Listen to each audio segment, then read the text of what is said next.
নমস্কার বন্ধুরা, ভিন্ন স্বাদের ব্যঞ্জনে আপনাদের স্বাগত। আশা করি আপনারা সবাই ভালো আছেন। আজকে আপনাদের সঙ্গে আমি আবার একটা রেসিপি শেয়ার করতে এসেছি। রেসিপিটি হলো মাটন দো পেঁয়াজা। এই রেসিপিটি তৈরি করতে আমার কি লাগছে আগে আপনাদের দেখিয়ে দিই। 600 গ্রাম মাটন নিয়েছি।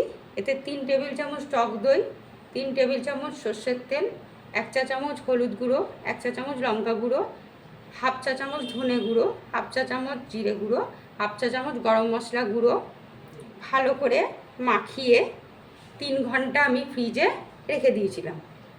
আর নিয়েছি 2টো মাঝারি সাইজের পেঁয়াজ বেটে, 2টো মাঝারি সাইজের টমেটো বেটে নিয়েছি, পরিমাণ মতো তেল নিয়েছি, তেজপাতা নিয়েছি, আর নিয়েছি দারচিনি, লবঙ্গ আর ছোটো এলাচ, আর নিয়ে নিয়েছি একটু চিনি, স্বাদ মতো নুন নিয়েছি, 1 চা চামচ আদা বাটা, 1 চা চামচ রসুন বাটা, হাফ চা চামচ গরম মশলা পাউডার, 2টো মাঝারি সাইজের পেঁয়াজ বেরেস্তা করে বেটে নিয়েছি, আর নিয়েছি চায়ের লিকার।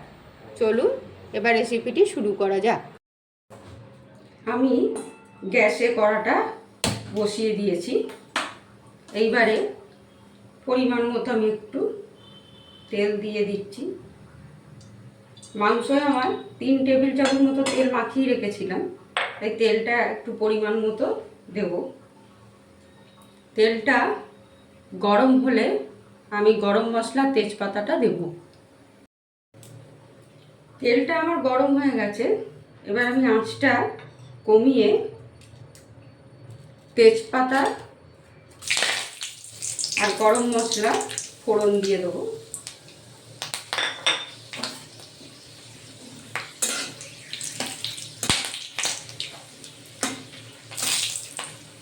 ছোটো এলাচগুলোকে একটু ফাটিয়ে দেবেন।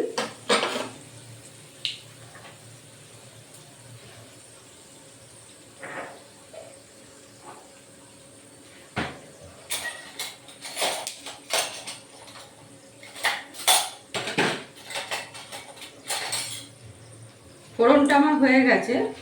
এবারে আমি পেঁয়াজ বাটাটা প্রথমে দিয়ে দেবো।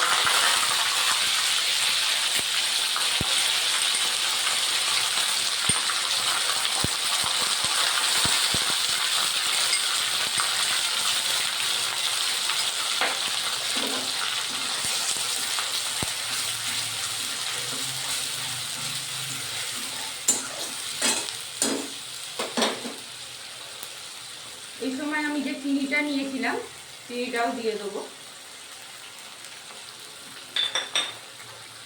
আর আদা রসুন বাটাটা যেটা নিয়েছিলাম সেই আদা রসুন বাটাটাও আমি দিয়ে দেবো।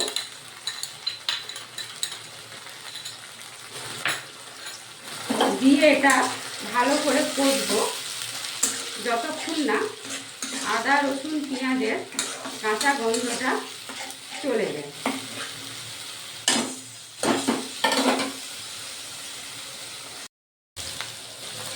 আদা পেঁয়াজ রসুনটা আমার কষা হয়ে গেছে, এদের কাঁচা গন্ধটাও চলে গেছে। এই সময় আমি যে টমেটো বাটাটা নিয়েছিলাম সেটা দিয়ে দেবো।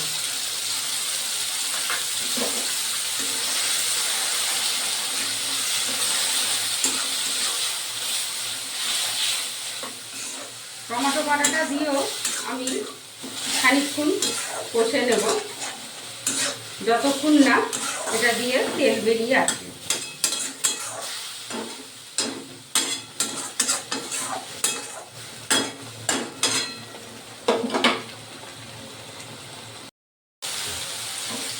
দেখুন মশলাটা থেকে তেল বেরিয়ে এসছে।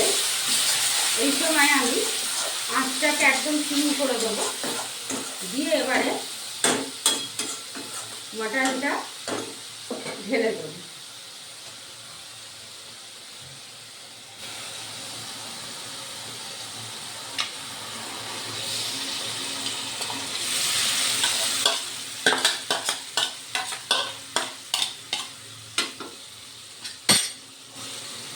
একটু মশলার জল ছিল, আর এই বাটিটা ধুয়ে আমি মাটনে জলটা দিয়ে দেব। একটু আঁচটা বাড়াবো।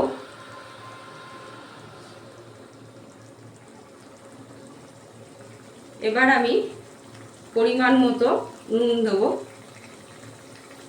নুনটা সম্পূর্ণ আপনাদের স্বাদ মতো দেবেন।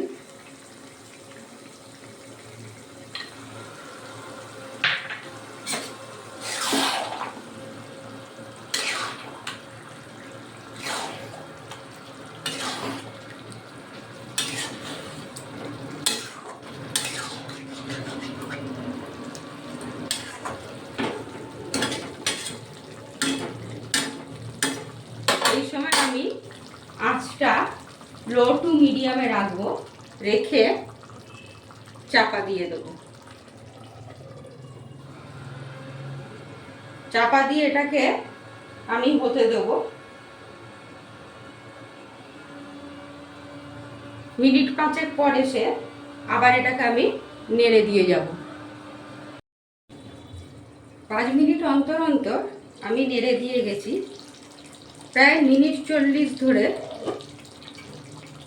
আমি নাড়ার পর দেখুন মাংসটা মোটামুটি আমার সেদ্ধ হয়ে গেছে। দেখুন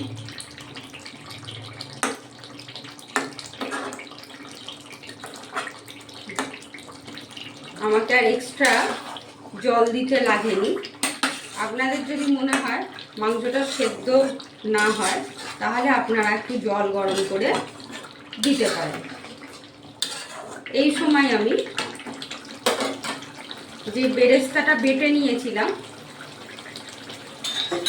সেই বেরেস্তাটা দিয়ে দেবো।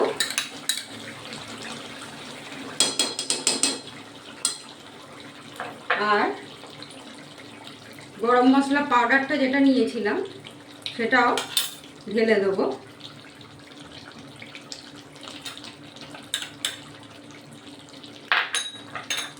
দিয়ে এটাকে ভালো করে আমি মিশিয়ে নেব।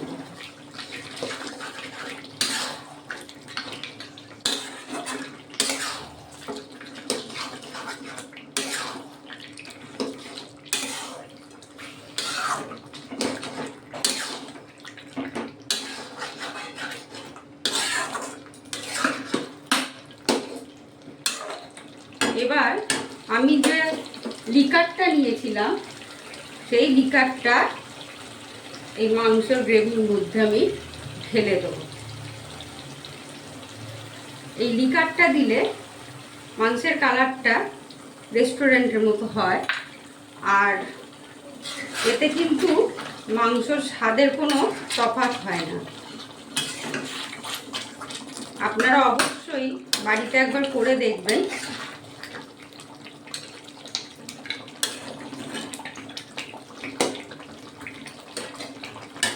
এবার চাপা দিয়ে আমি আর একটু মাংসটাকে হতে দেবো। 5 মিনিট পর আমি এসে ঢাকাটা খুললাম। দেখুন মাংসটা আমার হয়ে গেছে। আমি এরকমই গ্রেভি নামাবো। কালারটা দেখেছেন কত সুন্দর হয়েছে। তাহলে রান্নাটা আমার কমপ্লিট। চলুন এবার সার্ভ করে দিই। আমার মাটন দো পেঁয়াজা রেডি। এটা আপনারা ভাত, রুটি, পরোটা, লুচি সব কিছুর সঙ্গেই খেতে পারবেন। এতে কিন্তু খুব ভালো লাগে। বাড়িতে একবার অবশ্যই ট্রাই করবেন। আর যদি রেসিপিটি ভালো লেগে থাকে তাহলে লাইক, শেয়ার আর আমার চ্যানেলটিকে সাবস্ক্রাইব করবেন। ভালো থাকবেন। ধন্যবাদ।